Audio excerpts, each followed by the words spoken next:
I am continuing in my reading. What I'm doing in this series is to read through the entire standard works of the Church of Jesus Christ of Latter-day Saints. This consists of the Bible, the Book of Mormon, the Doctrine and Covenants, and the Pearl of Great Price. I am continuing reading in a chronological order, according to event, not according to publication or volume. So I'm skipping around a bit as I move along. So we are again in the book of Acts. This is the final travels of Paul. He has just finished his third missionary journey. His first was to the Galatians in Central Asia Minor area. His second went into Greece, Macedonia, down to Corinth and all that area. His third one was centered in Ephesus, which is the western coast of Asia Minor. He did take a little trip into Greece on this third journey as well, and now he is heading back to Jerusalem. He made a final stop in Miletus to give a final farewell to the church in Asia. And that's where we left it, at the end of chapter 20, and now we are going to read it, and we're going to pick up the story in chapter 21. Again, this is about the year 57, possibly 58, but around there. In this video, we have a Joseph Smith translation. Now, what the Joseph Smith translation is, this is a translation or correction done by Joseph Smith to restore those passages that have been lost or corrupted over the years. So, Acts chapter 21. And it came to pass that after we were gotten from them and had launched, we came with a straight course unto Coos, and the day following unto Rhodes, and from thence unto Patara. And finding a ship sailing over unto Phoenicia, we went aboard and set forth. Now when we had discovered Cyprus, we left it on the left hand, and sailed into Syria, and landed at Tyre, for there the ship was to unladen her burden. And finding disciples, we tarried there 7 days, who said to Paul through the Spirit that he should not go up to Jerusalem. And when we had accomplished those days, we departed and went our way, and they all brought us on our way with wives and children, till we were out of the city. And we kneeled down on the shore and prayed. And when we had taken our leave one of another, we took ship, and they returned home again. And when we had finished our course from Tyre, we came to Ptolemais, and saluted the brethren, and abode with them 1 day. And the next day we that were of Paul's company departed, and came unto Caesarea. And we entered into the house of Philip the evangelist, which was one of the 7, and abode with him.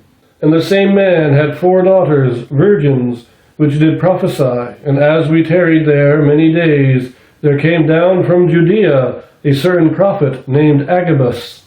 And when he was come unto us, he took Paul's girdle, and bound his own hands and feet, and said, Thus saith the Holy Ghost, So shall the Jews at Jerusalem bind the man that owneth this girdle, and shall deliver him into the hands of the Gentiles. And when we heard these things, both we and they of that place besought him not to go up to Jerusalem. Then Paul answered, What mean ye to weep and to break mine heart? For I am ready not to be bound only, but also to die at Jerusalem for the name of the Lord Jesus. And when he would not be persuaded, we ceased, saying, The will of the Lord be done. And after those days we took up our carriages, and went up to Jerusalem. And there went with us also certain of the disciples of Caesarea, and brought with them one Nason of Cyprus, an old disciple, with whom we should lodge. And when we were come to Jerusalem, the brethren received us gladly. We pause there a minute. This is just his basic travels, the rest of his journey to Jerusalem. Remember, when he got to Miletus, he had been traveling for about 25 days after the Passover. And he wants to get to Jerusalem before Pentecost, which gives him 25 more days to get there. Now they go to Coos, they go to Rhodes the next day, that's at least 1 day, and from thence to Patara, that might be another day, might be on the same day. But they go to Tyre, and in Tyre they stay 7 days, so we're maybe up to 9 more days here. They leave Tyre, and they go to Ptolemais, and they stay 1 day there, that's 10 days. So he's got maybe 2 weeks left before Pentecost. And then they go to Philip's house in Caesarea. It doesn't really, it stays there. So it doesn't really say how long they stay there. But this is his travels. He makes it to Jerusalem by Pentecost. That's the main point there. But no, Philip here, this is one of the 7. Again, the 7 that were called to assist the 12, with Stephen being the first recorded martyr of the church. Philip's the guy that baptized the Ethiopian eunuch. He has 4 daughters who prophesy. We also have this prophecy of Agabus, another kind of performance prophecy. He takes Paul's girdle and he binds his own. He doesn't bind Paul, he binds himself. And then just says, whoever owns this girdle will be bound in this way. They try to convince him not to go to Jerusalem, but when they can't persuade him, then they just say, the will of the Lord be done, and they all go together. Now notice this is again in first person, which means Luke is traveling with him. And it says, we took our carriages. That means they had wagons. Carriages, that would be some kind of land vehicle. They're not walking, in other words. Now we pick it up in verse 18. And the day following, Paul went in with us unto James, and all the elders were present.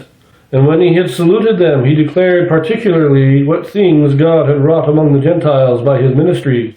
And when they heard it, they glorified the Lord, and said unto him, Thou seest, brother, how many thousands of Jews there are which believe, and they are all zealous of the law. And they are informed of thee, that thou teachest all the Jews which are among the Gentiles to forsake Moses, saying that they ought not to circumcise their children, neither to walk after the customs. What is it therefore? The multitude must needs come together, for they will hear that thou art come. Do therefore this that we say to thee. We have 4 men which have a vow on them. Them take and purify thyself with them, and be at charges with them, that they may shave their heads, and all may know that those things whereof they were informed concerning thee are nothing, but that thou thyself also walkest orderly, and keepest the law. As touching the Gentiles which believe, we have written and concluded that they observe no such thing, save only that they keep themselves from the things offered to idols, and from blood, and from strangled, and from fornication. Then Paul took the men, and the next day, purifying himself with them, entered into the temple, to signify the accomplishment of the days of purification, until that an offering should be offered for every one of them. Now this James is the brother of Christ. He's not the brother of John. The brother of John, the son of Zebedee, he got killed by Herod. So this is James, the brother of Christ. And we do have this idea that James, the Gentiles have no need to be circumcised, but James is saying the Jews still need to be circumcised. They still need to follow that law. And I don't think that's necessarily true, but as a cultural thing, it is probably helpful. It is probably a good thing culturally. And so they all rejoice over Paul's success, but when they say, look, a lot of the Jews, the faithful Jews, are complaining that you are telling not only the Gentiles not to follow the law, but are telling the Jews not to follow the law either. And it's causing division in the church, causing controversy. So you go do this performative act, and that will quiet down the multitude. I don't think this is saying that Paul needs to do this, nor is it really saying that the Jews need to follow the law, but just to try and settle the conflict within the church, get the contentions out of the membership. That's the purpose of this. Now, they go in, they're going to shave their heads, and after 7 days of purification, they will all sacrifice an animal. This is all according to the law of Moses, and so that's what we're going to do. And the law of Moses is ended. Nobody needs to be following it anymore. But even Paul himself, in writing both to the Corinthians and to the Romans, have said, don't do anything that's going to cause your brethren to stumble. So the Jews are all saying, we can accept the Gentiles don't need to follow the law of Moses, but Jews still need to follow the law. And because of this contention, because of this weakness in their faith, James is saying, look, let's just appease them for now. Now, why does he go to James? I'm pretty sure Peter's still alive, so why is it James that he's going to? As I've said before, I think James is the presiding bishop. And so at this time, he is the leader of the Jerusalem church because of that. He is the head man in Jerusalem. The apostles are over everybody, but he is the head man over Jerusalem. That's why they come to James. And that's also why James is suggesting this, because he's dealing mainly with Jewish converts. But let us continue in verse 27.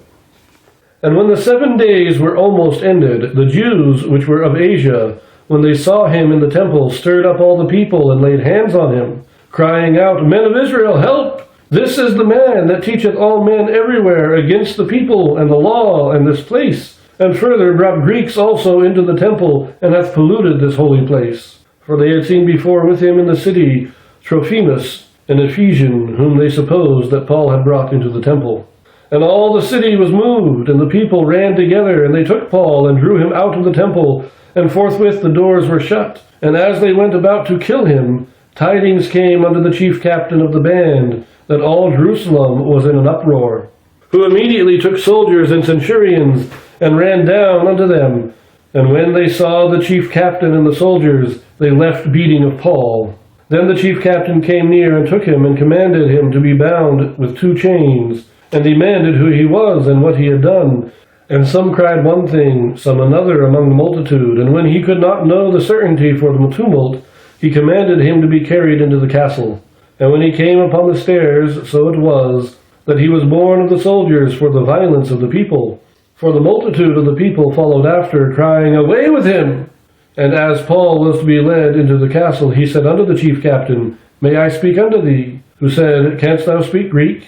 Art not thou that Egyptian, which before these days madest an uproar, and leddest out into the wilderness 4,000 men that were murderers? But Paul said, I am a man which am a Jew of Tarsus, a city of Cilicia, a citizen of no mean city.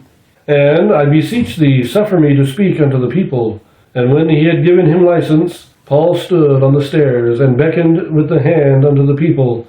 And when there was made a great silence, he spake unto them in the Hebrew tongue, saying, that's the end of the chapter. These are men of Ephesus. These are men of Asia. That would be where Ephesus is. These are Jews coming for Pentecost. They see Paul, they recognize him, and they know who he is. They know what he has been preaching, and they stir up the Jews against him.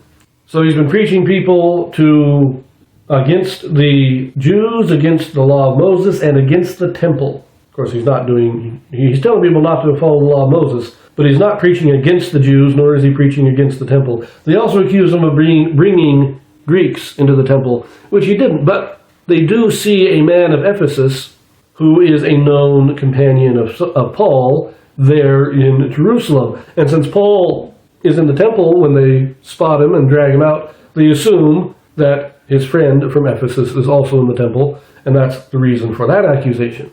But they're dragging him out. They're going to kill him immediately. They're dragging him out, and they're trying to beat him to death. That's when the captain comes in. He brings his soldiers, even centurions. These are the officers. It wasn't just a small band of soldiers. He brought enough soldiers to end the riot.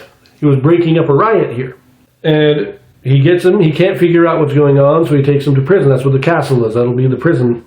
Now, of course, when he speaks to the captain, he speaks in Greek, or maybe I think he speaks in Greek, because the captain's kind of shocked that he can speak Greek. This shows us Paul's educational level here. And he identifies himself, and he gets permission to speak to the Jews, which we will read in our next reading in chapter 22. But we do have one Joseph Smith translation here. In verse 25, in the King James, it reads, As touching the Gentiles which believe, we have written and concluded that they observe no such thing, save only that they keep themselves from things offered to idols, and from blood, and from strangled, and from fornication. This is a very simple correction. Not even going to reread the whole verse, it's just at the end there. Keep themselves from things offered to idols, and from blood, and from things strangled, and from fornication. This is a very minor correction, a good grammatical correction. Without the word things there, this term strangled makes absolutely no sense, but nothing significant in meaning. So we leave it there, and we will see you in chapter 22 next.